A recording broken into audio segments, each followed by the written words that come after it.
আপনি নবদ্বীপকে খুব ভালোবাসেন, বসতে জায়গা দিয়েছেন, ওরা বলছে থাক থাক বসবো না। আপনি বসতে জায়গা দিয়েছেন, ওরা বলছে থাক থাক বসবো না।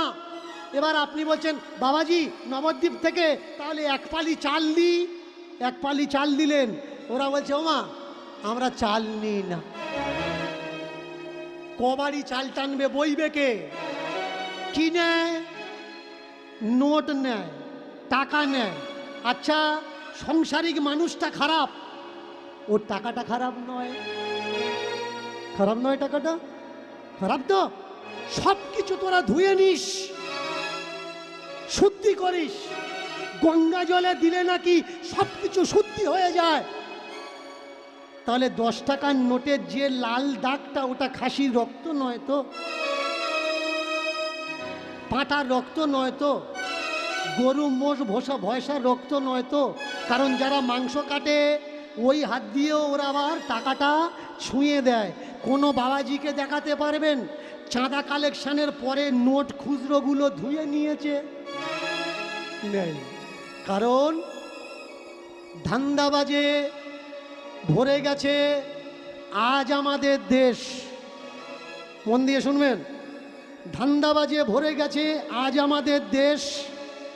আমরা এদের কিছু বলতে পারছি না, কারণ এরা পড়েছে সাধুর বেশ। আমরা মনে করি সাধু মানে ভগবান, নয় সাধারণ ইনসান। আমরা মনে করি সাধু মানে ভগবান, নয় সাধারণ ইনসান। কিন্তু দীনকৃষ্ণ ঠাকুর চোখ খুলে দিয়েছে, দেখিয়ে দিয়েছে সাধকের পোশাকের ভিতরে আসলে ওটা শয়তান। মানবেন কি মানবেন না ওটা আপনার ব্যাপার।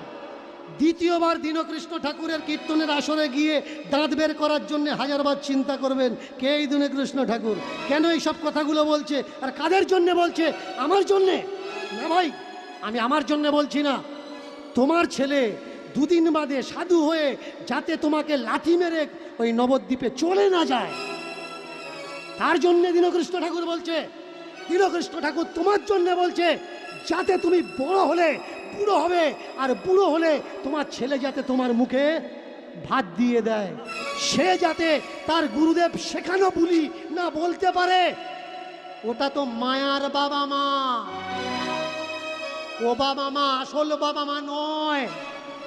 কৃষ্ণই হলো তোর পরম পিতা, কৃষ্ণই হলো জগৎ পিতা। আমি বলবো ভাই, কৃষ্ণ আমাদের